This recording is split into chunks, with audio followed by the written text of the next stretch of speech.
I'm Jenny Feely. I'm so glad you could join me again today to have another look at John's Gospel.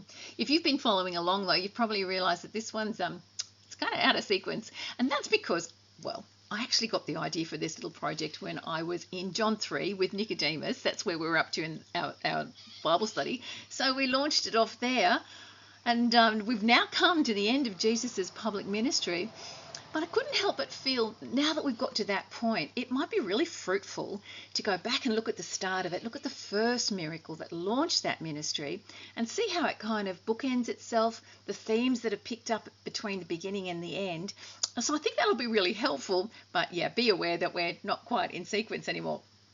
Now, John's Gospel is really different to the other ones in the way it starts with that unique prologue. I probably won't do a study on that because there's so many great ones already out there.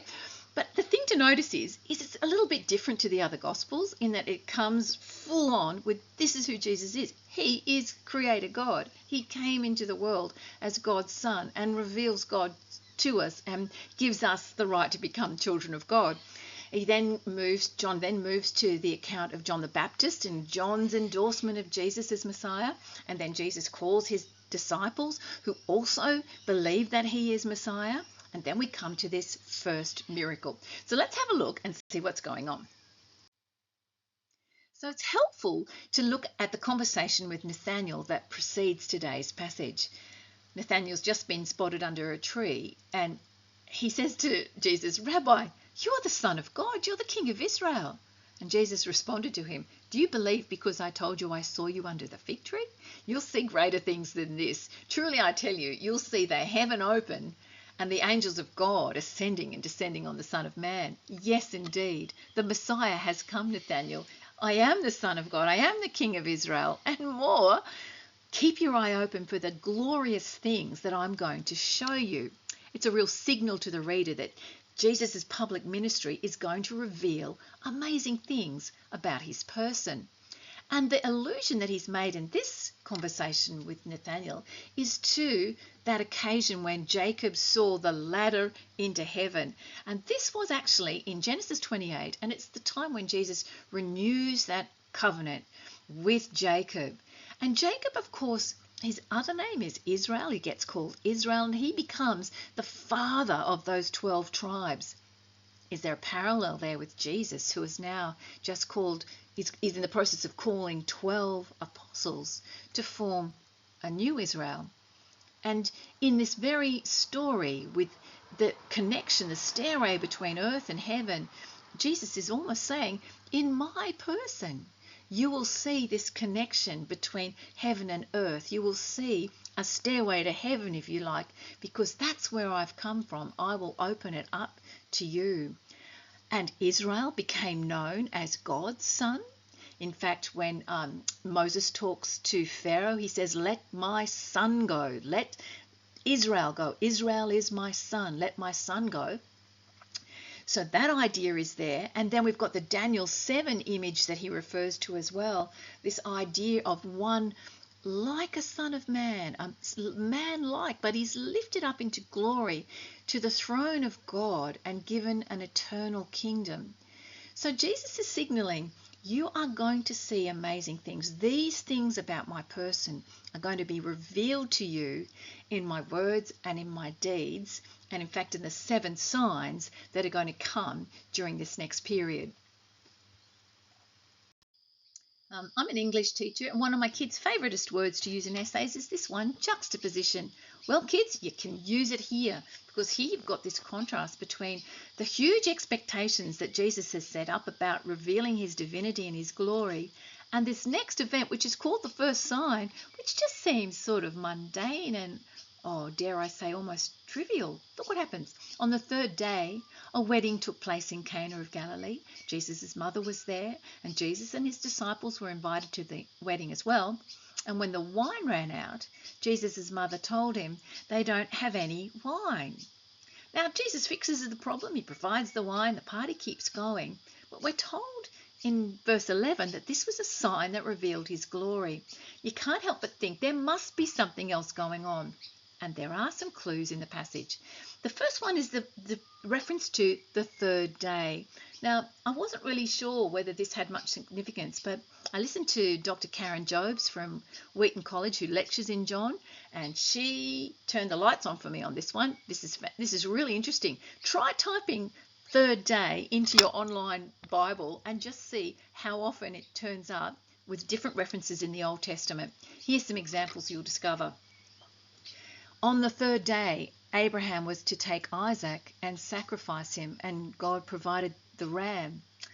On the third day, the people at the foot of Sinai were to prepare to meet God. He would come to them on the third day.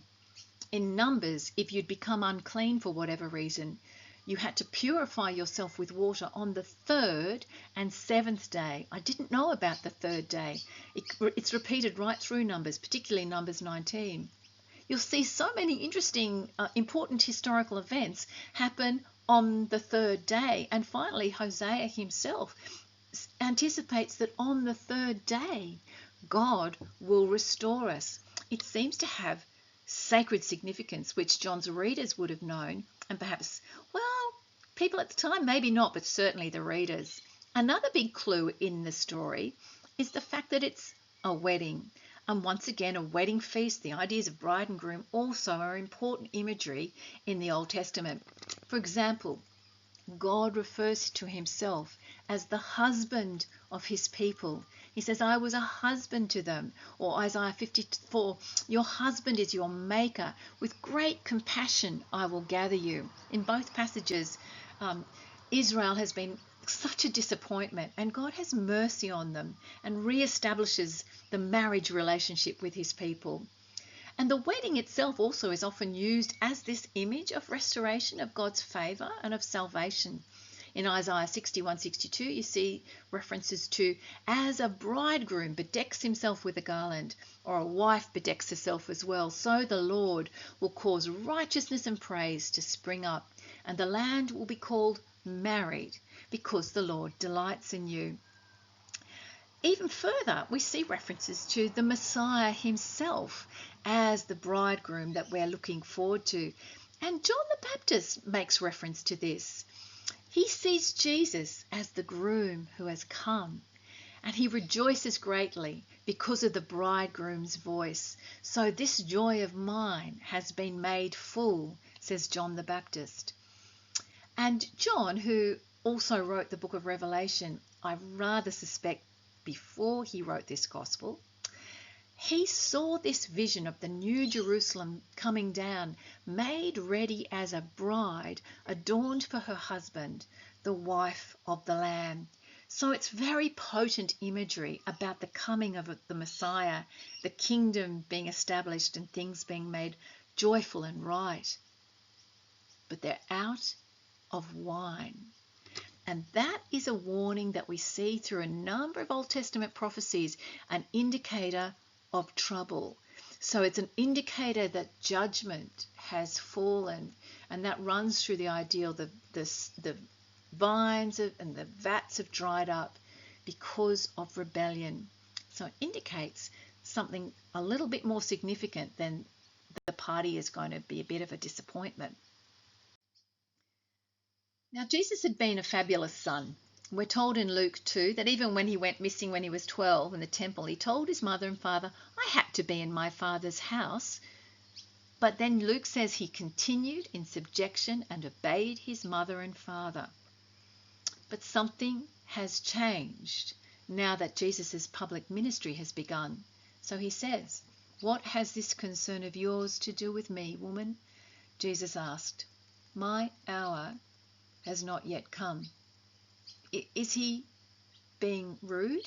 Well, the phrase literally means what to me and to you, and it is a way of distancing yourself, going, that's not your, it creates this separation there, and as does the word woman. It's not the normal word you'd use for your mother. And the readers would recognize that he is saying, no longer am I under your authority or your decision making. Mary might have thought she'd had a great idea. Kind of reminds, my mum used to always have great ideas of ways to promote yourself and things to be. Why not at this wedding? I know what you can do. This would be great. No, Mary, pull your head in. It's not your time to tell me what to do. I am completely obedient to my Father's direction. And right through his public ministry, Jesus talks about my hora, my hour. When is it coming? We know that it's always pointing to the cross and the directives of when to do things, the timing of things. He is obedient to his Father's timing. Of course, in John 12, he actually says, the hour has come for the Son of Man to be glorified. We see that at the end of his public ministry, but not yet.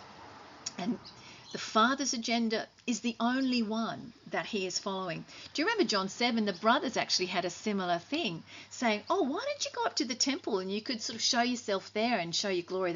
What a great idea. And he goes, it's not your timing.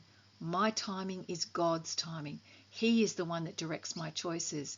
So in effect, he's saying to his mum, it's not your call. And I love seeing here Mary's response. Do whatever he tells you. She is humble about it. She heeds his gentle rebuke and seems to grasp his authority in the situation. And he's basically saying to the servants, don't listen to me. You listen to him, which is good advice. So we've got this idea that being out of wine is actually not just a social faux pas, it's actually a hint of things really not being right, of being possibly even under the judgment of God, is this idea of lack of wine, of the vineyards drying up. So there's a bigger picture on view here. There's a bigger problem on view, which explains this next odd part of the story. Now 6 stone water jars had been set there for Jewish purification. Each contained 75 to 115 litres. Fill the jars with water, Jesus told them. So they filled them to the brim, and he said to them, now draw some out and take it to the head waiter. And they did, which is odd, because why would you take water from the ceremonial jars to the party that's run out of wine? It's because there's nothing accidental here. There's something else going on. Here we have the water for purification, the old ceremonial law, being shown to be inadequate for the party, inadequate for this situation, for this wedding feast. And the 6 is actually significant. 7 meant perfection. 6 highlights and emphasizes this idea of lacking. So we're going to see that Jesus, in his person, is going to fulfill and replace these intrinsically inadequate ways of being right with God. And to highlight that idea of things not being right is an interesting reference in Joel 2, where he sees this moment of crisis, of judgment, and says, let the bridegroom leave his room and the bride her chamber. Let the priests who minister before the Lord weep before the portico and the altar. Let them cry out, spare your people, Lord. The wedding has to be put on hold because there's a bigger issue of being under the judgment of God and calling for his mercy. I think some of this is in mind when Jesus does something quite remarkable to that water. When the head waiter tasted the water after it had become wine, he didn't know where it came from, though the servants who'd drawn the water knew. And he called the groom and told him, everyone sets out the fine wine first, and then after the people are drunk, the inferior. But you've kept the fine wine until now. Here is a picture of superabundance, of the best. This is full to the brim and absolutely delicious. I'll read you an interesting thing again from Joel. Remember that idea at the start, that the lack of wine being a sign of God's judgment. Now he says at the end, I'm sending you grain, new wine and olive oil, enough to satisfy you fully. Never again will I make you an object of scorn for the nations. The threshing floors will be full of grain. The vats will overflow with new wine and oil on that dreadful day of the Lord. And then he says, and I will pour out my spirit. From Joel's point of view, the best was going to come at the end. But here in this story, it's the groom who gets the credit for what's just happened. probably quite surprised at it all.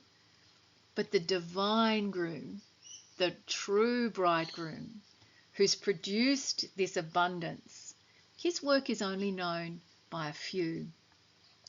And this idea that the best is coming at the end, here I am. The end of the story is coming now. And as a wedding feast was a symbol of that story, he's now providing what's needed for the party to go on, for the joy to be complete. So Jesus did this, the first of his signs, in Cana of Galilee. He revealed his glory, and his disciples believed in him. John told us in the prologue, we have seen his glory, the glory of the one and only Son, who came from the Father, full of grace and truth. Well, how did that sign show his glory? How did water to wine show it? First of all, of course, it shows he is indeed Creator God with creative power.